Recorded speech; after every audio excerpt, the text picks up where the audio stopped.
Mahajan ji Bharatiya Janata party के महाराष्ट्र के वरिष्ठतम नेताओं में से एक हैं। महाराष्ट्र सरकार में मंत्री हैं, कई अहम मंत्रालय संभाल रहे हैं और महाराष्ट्र बीजेपी में संकट मोचक भी कहा जाता है सर को।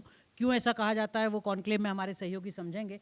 मैं अपने सहयोगी, वरिष्ठ सहयोगी जो न्यूज़ नेशन नेटवर्क की महाराष्ट्र की जिम्मेदारी संभाल रहे हैं, विलास जी को मैं आमंत्रित करूंगा कि वो प्लीज़ मंच पर आएँ। उनका साथ देने के लिए एक और वरिष्ठ पत्रकार सुधीर शिवदास सूर्यवंशी जी, मैं आपको भी आमंत्रित करूंगा, आप भी मंच पर आएं और इस सेशन को शुरू करें। विलास जी, सुधीर जी।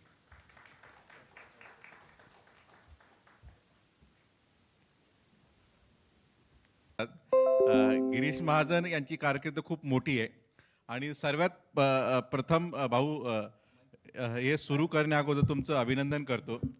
ज्या पद्धतीने लोकसभेमध्ये भारतीय जनता पार्टीची सर्वीकडे प्रामुख्याने महाराष्ट्रात पिछेहाट झाली, विदर्भ असेल, मराठवाडा असेल, पश्चिम महाराष्ट्र असेल, पण जळगावच्या दोघी जागा राखण्यामध्ये ते यशस्वी झाले, त्याबद्दल त्यांचं प्रामुख्याने खूप खूप अभिनंदन।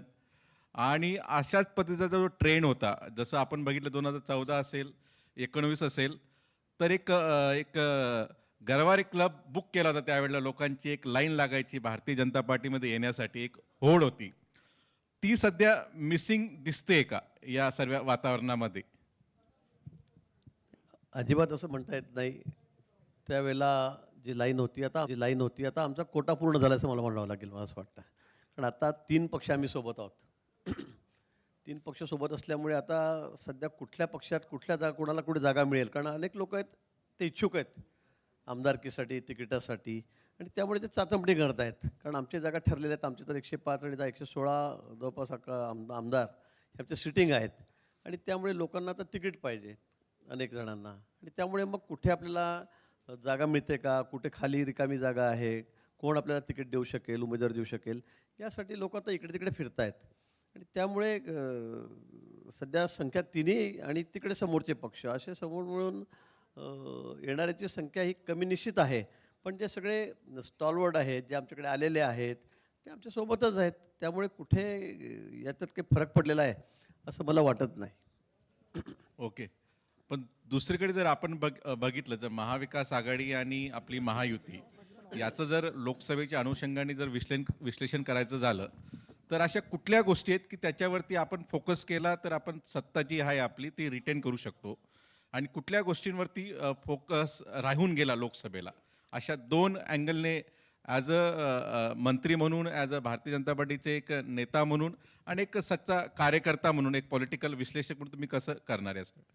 लोकसभेच्या वेळेला खरं आम्ही कमी पडलो हे मान्य करावं लागेल।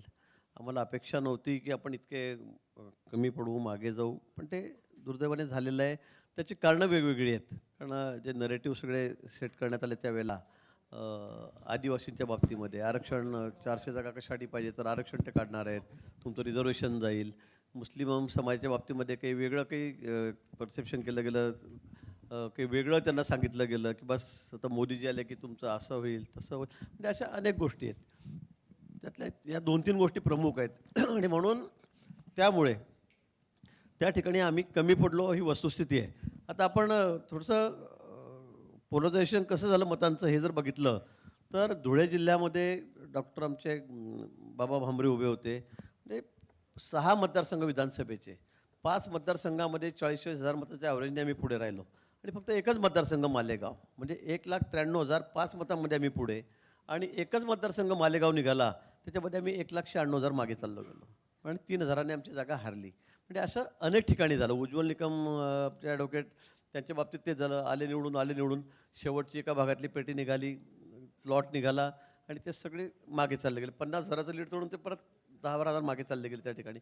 असं अनेक ठिकाणी झालं, आणि त्यामुळे हा नरेटिव्ह सेट करण्यामुळे विरोधक यशस्वी झाले, आणि त्यामुळे काही ठराविक मतांचं म्हणजे एकाच बाजूला तरी डायव्हर्ट झाले, पोलरायझेशन झालं, आणि त्यामुळे हा सगळा निकाल जो आहे हा त्या ठिकाणी आला, ते आमच्याही लक्षात आलेलं आहे। पण आता आपण बघा, धुळे मतदारसंघामध्ये 1 जागा आम्ही मायनस आहोत मालेगावची, पण 5 जागा विधानसभेच्या आम्ही पुढे आहोत, हे आपण बघितलं पाहिजे। मुंबईमध्ये तसंच आहे, 5-5, 4-4 ठिकाणी आम्ही पुढे आहोत।